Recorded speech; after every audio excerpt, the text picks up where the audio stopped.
studi kebahasaan atau studi tentang bahasa. Ya. Untuk kualitas audio yang lebih baik, saya sarankan Anda menggunakan headphone ya atau earphone.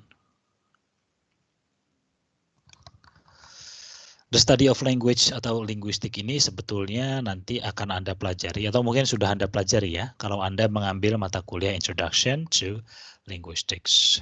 Dan yang ditampilkan di sini itu hanya cuplikan-cuplikan materinya saja, tidak semuanya. Nah, apakah itu linguistik? Linguistik yang Anda pelajari adalah tentang bahasa secara umum ya, walaupun beberapa ada yang khusus dalam bahasa tertentu ya. Tapi kalau kita bicara linguistik saja tanpa mengkhususkan ke bahasa tertentu, maka kita mempelajari tentang bahasa. Jadi bukan bahasanya yang kita pelajari, tapi struktur, fungsinya yang kita pelajari. Tentu saja kalau seorang linguis, ya linguis ini sebutan untuk seseorang yang mempelajari ilmu linguistik, maka akan semakin bagus kalau ia menguasai beberapa bahasa. Tapi tidak selalu.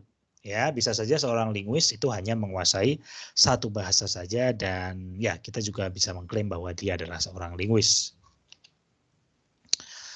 Baik, kemudian kita akan membahas tentang konsep kata bahasa ya dan ya konsep atau entitasnya itu sendiri. Anda perhatikan ada 3 kata di bagian pertama yaitu kucing, cat, dan koyangi. Kucing bahasa Indonesia, cat bahasa Inggris, dan koyangi ini bahasa Korea. Tulisannya berbeda, bahkan yang bahasa Korea itu menggunakan aksara yang berbeda juga. Tapi keempat-empatnya mengacu pada satu entitas yang sama. Nah, seperti disinggung di video yang pertama, ini menunjukkan arbitrariness of language. Salah satu sifat bahasa yang arbiter. Kalau Anda nanti mempelajari semantik, nanti Anda akan melihat gambar semantic triangle dan ada garis putus-putus antara kata dan bahasa, tapi garis yang tidak putus antara kata dan konsep. Ya, yang itu penjelasannya adalah seperti yang saya jelaskan pada saat ini, bahwa tidak ada hubungan langsung atau arbiter, ya hubungannya arbiter antara kata dan bahasa. Ya, tapi hubungan antara kata dan entitas yang diacunya itu sangat universal dalam setiap bahasa. Tapi apakah kata adalah unit bahasa yang paling kecil? Jawabannya tidak. Masih ada unit linguistik unit yang lebih kecil yang kita sebut morfem. Contohnya dalam bahasa Inggris ada develop kalau present tense, kemudian kalau past tense ada developed. Nah, developed yang menggunakan ed di sini itu merupakan satu kata, tetapi dia memiliki 2 bagian, develop dan ed, serta ed-nya ini memiliki fungsi atau memiliki makna, ya lebih tepat fungsi sebetulnya ya, untuk mengindikasikan tenses yang ada pada tataran past tense. Namun tidak semua prosesnya sama secara morfologis. Ada yang tidak menambahkan suffix, tapi mengubah bentuk. Seperti cut, ya past tense-nya juga cut. Read, past tense-nya dengan mengubah pronunciation menjadi read. Meskipun tulisannya juga sama. Ini hanya penjelasan tambahan bahwa morfem adalah smallest meaningful linguistic unit, jadi unit linguistik yang terkecil.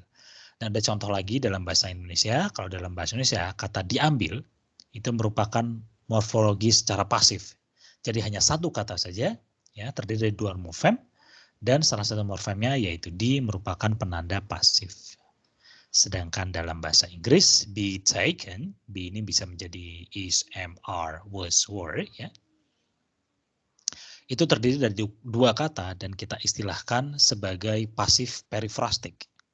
Ya, jadi pasif yang diindikasikan tidak dalam tataran kata, tapi lebih atau di atas dari tataran kata. Ya tentu saja ini adalah penjelasan yang sangat singkat ya. Untuk lengkapnya nanti Anda bisa baca buku atau ambil mata kuliah Introduction to Linguistics lebih khususnya di sintaksis. Bagaimana dengan kombinasi kata? Ya, jadi kombinasi kata ini kadang-kadang berkaitan dengan makna juga. Kalau saya sebut peluk erat-erat dan saya bandingkan dengan peluk keras-keras, maka tentu saja sebagai penutur bahasa Indonesia, kita mungkin lebih memilih peluk erat-erat karena ini lebih natural. Ya.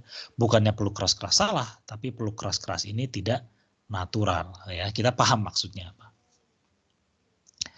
Sedangkan selanjutnya saya ambil contoh dari bahasa Inggris. Ada great ideas dan green ideas. Untuk great ideas, oke, ini kalimat, bukan kalimat ya, frasa yang berterima. Your ideas are great, great ideas. Oke. Tapi bagaimana dengan green ideas? Nah, di sini ada masalah semantik ketika dikombinasikan. Semantik itu makna ya. Ideas ini adalah sebuah kata benda yang entitas abstrak sehingga dia seharusnya tidak memiliki warna. Ya. Jadi saya beri satu tanda tanya di situ artinya oke, ini agak-agak aneh begitu ya, green ideas ya, walaupun mungkin secara gramatika tidak bermasalah. Ya, dalam terjemahan nanti juga kita akan membahas berbagai macam gaya ya, gaya penerjemahan. Satu teks yang sama diterjemahkan oleh orang yang berbeda, ini nanti hasilnya bisa berbeda. Ya. Bahkan ya di linguistik juga kita mempelajari yang namanya pragmatik.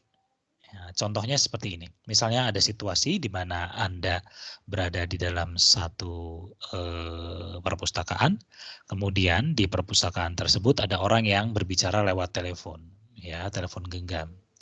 Mungkin cara Anda meminta orang itu untuk diam bisa berbeda-beda. Bisa sorry, but can you please take the call outside? Sign please. Oh, come on. Kemudian this is a library. Kalau kita lihat bentuknya, ini berbeda-beda ya. Ada yang pertanyaan, ada yang exclamation, hanya yang sekedar statement saja. Jenis katanya juga berbeda, ada yang panjang, ada yang pendek. Ya.